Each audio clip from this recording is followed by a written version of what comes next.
Good morning, and I'm Grandpa from Grandpa Shine Celtic Whiskey. Hope you're having a good morning. I know I'm going to start having one. I'm going to start a new batch of Celtic whiskey, actually more of an Irish style than the Scotch style.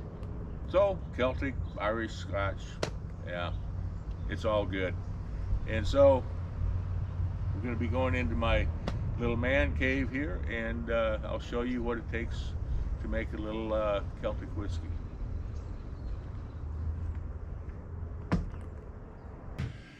So the inside of my little man cave here isn't very big, so I'll show you around a little bit at a time. There's not much to see, just stuff piled up. But first thing we got to do in order to make my Celtic whiskey is grind the grains. So I start grinding the corn first because it's the hardest to grind, and it takes longer in the mash than anything else because it takes time to soak that water up and release the starches. So grind the corn first, and then I'll grind, in this case I'm using oatmeal, I'll grind that second because that's going to go in with the corn. It's got to take time to steep and mash and pull those starches out. And then lastly I'll grind my peated malt, and that will go in later on, and which I'll show you. So I'll show you my grinder, I'll show you my corn, and then we'll kind of get started here. Okay, this is my grinder. It's just a hand grinder. I do it the hard way. One of these days maybe I'll get an electric one, but for now I can't afford to do that, so we do this hand grinder. I picked this up off of Amazon. I forget, it was like 90 bucks or something like that. Does a good job. It's a grain grinder for barley, corn, you name it. Make wheat, coffee, grind your coffee beans. So it's adjustable to get what you want out of it, the coarseness out of it. So like I say, we're gonna do corn first. And so what I'm going to want is a coarse cornmeal coming out of it. So here's my corn, just a cracked corn. There goes the dog. Cracked corn, cattle feed, nothing else in it, just corn. I don't want anything else in it. And then my heavily peated barley malt. This comes out of the UK. Where is it? Baird's malt out of the UK, and we'll grind that, and somewhere in there we'll also grind up the oatmeal, which I don't have with me right now. Okay, so this is grinding. We grind up the corn. This takes a while and a lot of arm strength. Good. Okay, that's how you stay in shape, isn't it? So show you what we have here is, if I can do this,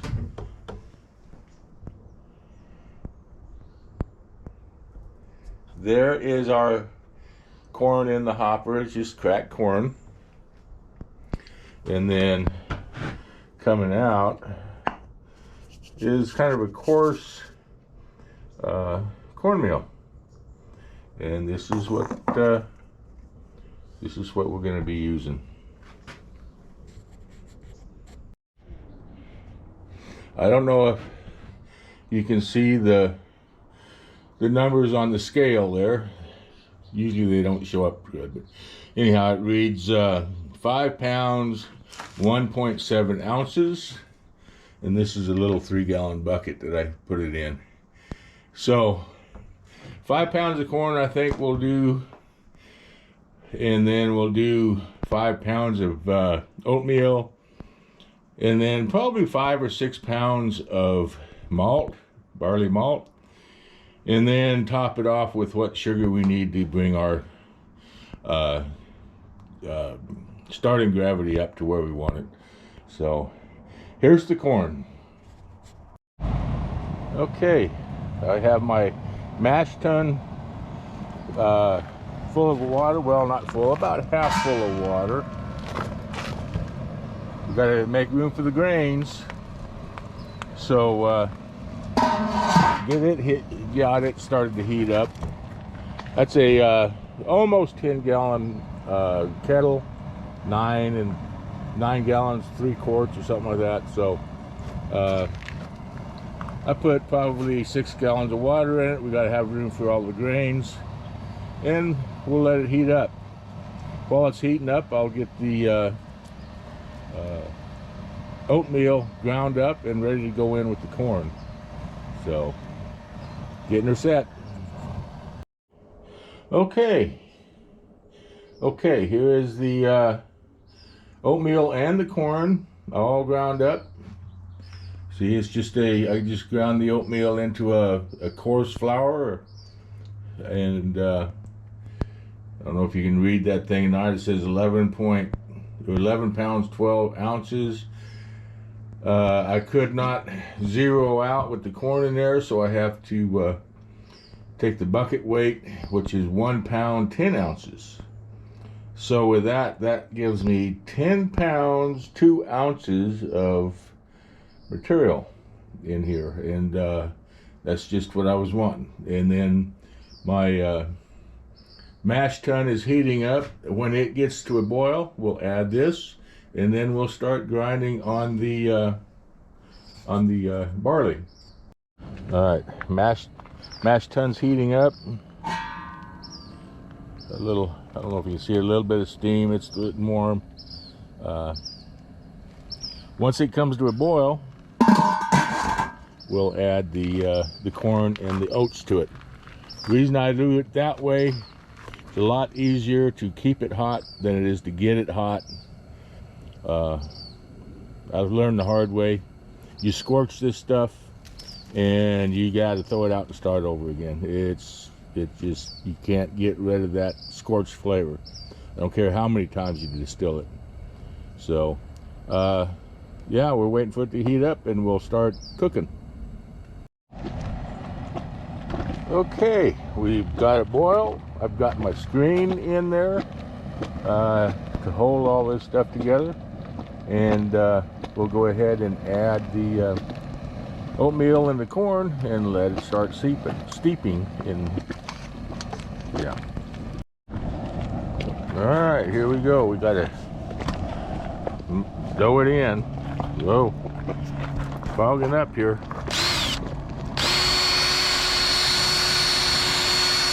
Get the old stir stick going.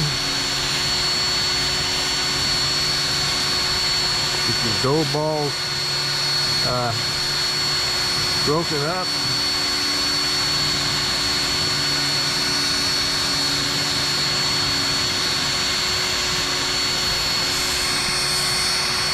So once we get these dough balls broken up, we'll turn the heat down and just let it simmer. We don't want to scorch it, and we'll stir it probably every 10 to 15 minutes. Once we get it on a simmer, just to help it along, and we'll keep you updated. Yes, there's my little dog. So we've got it mashed in, stirred in, got all of the dough balls knocked out of it, got it turned down to a simmer, and now we'll just have to keep an eye on it, stir it about every 10 or 15 minutes, and let it turn into a good porridge, I guess you'd call it, corn and oatmeal porridge. And while that's cooking, why, it'll take about an hour and a half to 2 hours to cook. And you can see, well, I might have to turn it down a little more. We're kind of boiling over here a little. But yeah, a couple hours to cook, and then while I'm doing that, or while that's happening, I'll grind the barley, the malt, and get it ready to go in. All right, we've got some pretty good pot of pretty good grits going on here. I mean, it's thick, gooey, little salt and pepper and butter, and we'd have breakfast. A big old pot of grits. And that's just what we want. Get it stirred up here. What we're gonna do now, you gotta let it cool down a little bit. It's still too hot. It's about 180 degrees. And we can't, look at that. That's some ooey gooey stuff. Yes, sir. So yeah, we gotta let it cool down. And before we put our barley malt in. Barley malt has got the amylase enzyme in it that's going to turn all of this starch into sugar. And so, but that amylase enzyme, which is in here, doesn't like it too hot. It's got to be 145 to 160 degrees right in there. Best temperature, if I remember right, is about 150 right in there. So we're going to turn the heat off on this and let it cool down for a little while, and then we'll come back and put our malt in. Now with my malt, I got to thinking about it. I don't want too much peat in this. I'm making Irish whiskey, not Scotch. So we did 6 pounds of malt, 2 pounds of peated malt, and then 4 pounds of regular 2-row brisk malt. And so that will get us hopefully a good combo. Okay, we are down to just a little over 160 degrees. We got some pretty thick grits going on here. I just hope I have enough malt. I just hope I have enough malt to convert it all. We'll find out. So, here we go.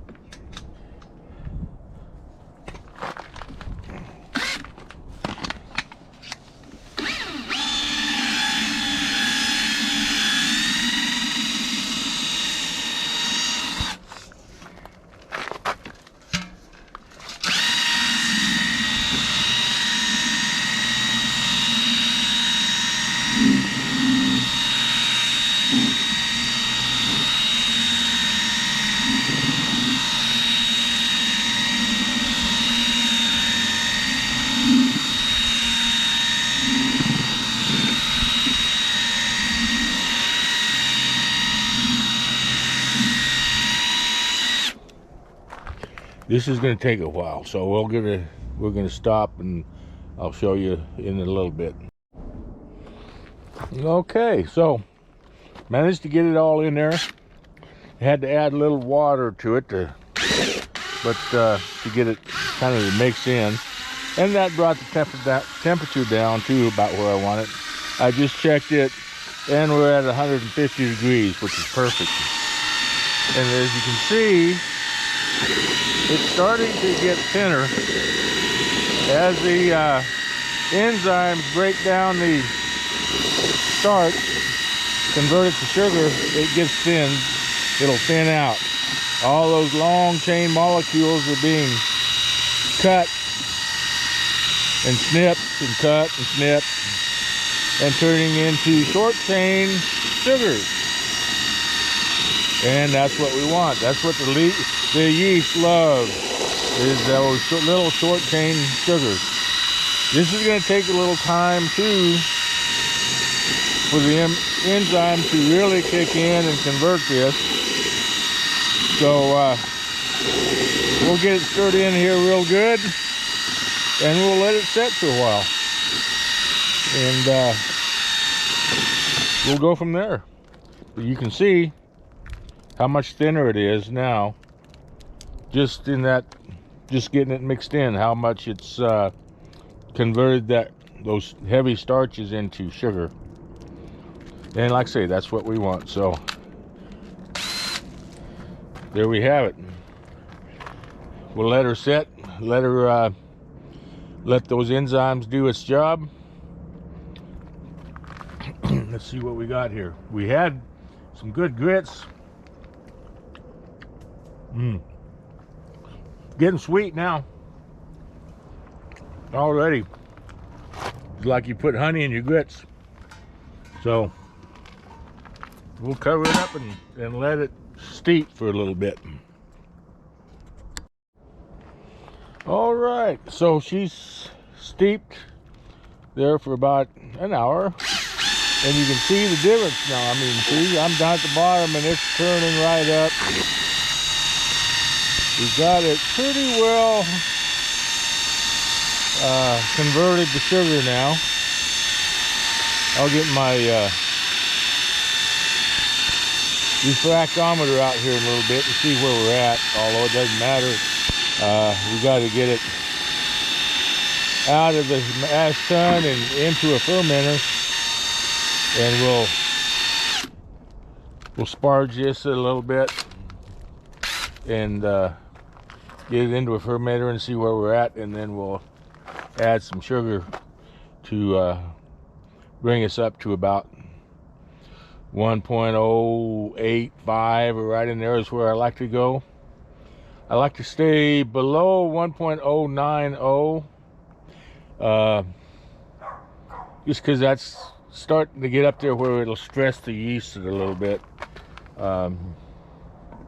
So we'll see where we're at here in a little bit. But yeah, I think we are done. I think we can start sparging and well, what do we got there? Oh, a piece of paddle or something in there. So we can start getting it into the fermenter. Okay, we've pretty much come to the end of mashing out our wort or beer, whatever you want to call it. There's several different things you can call it. We are at just a little over 6.5 gallons that we ended up with. Give it a little stir.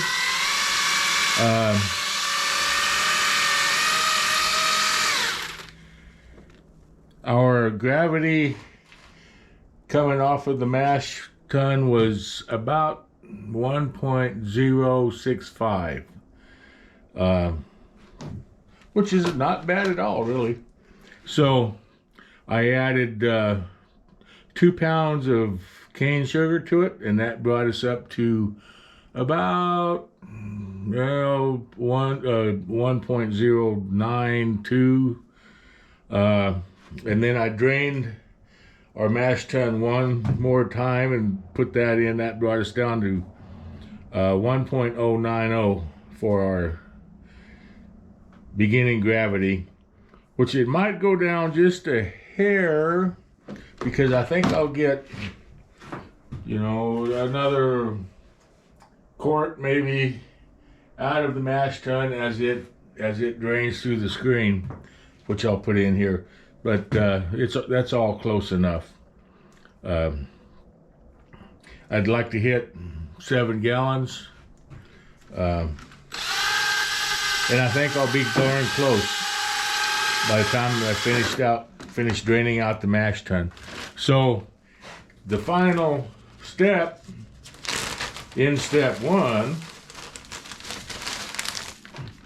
is to add some yeast to it and get the whole process started. I mean, without the yeast, all we got is some sweet stuff, some syrup here.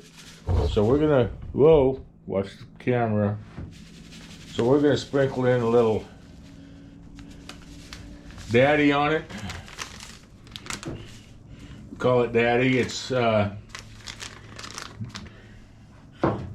me see.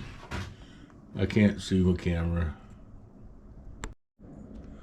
Okay, anyhow, so Distiller's Active Dry Yeast, Daddy, D-A-D-Y. So we put some of that in there. We'll stir it in, and hopefully my yeast is still good and it'll take off.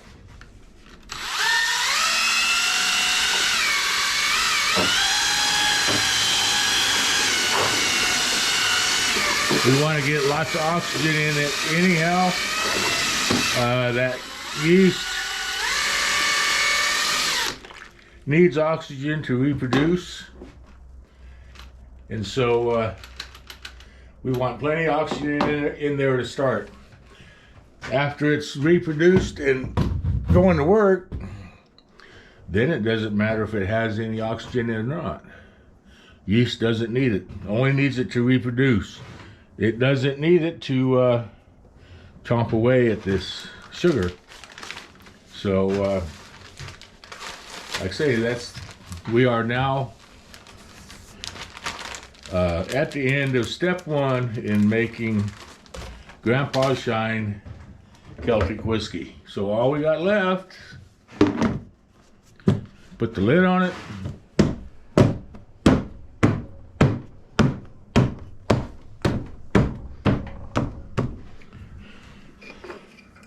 and we'll put the airlock. I gotta put some water in that thing first, but then I'll put it on there, and we're done. And in probably about 2 weeks, it'll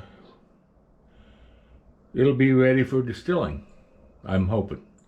It's cooling off. I'm gonna keep it out here in the shed, so it might take a little longer than 2 weeks, but I'm hoping in 2 weeks it'll be done. So that's it for now. There you see it. Okay. The yeast is good. It's working already. It hasn't been 5 minutes, and we're already starting to get air bubbles in the airlock, so that's a good sign. And we'll have just to keep an eye on it now for a while.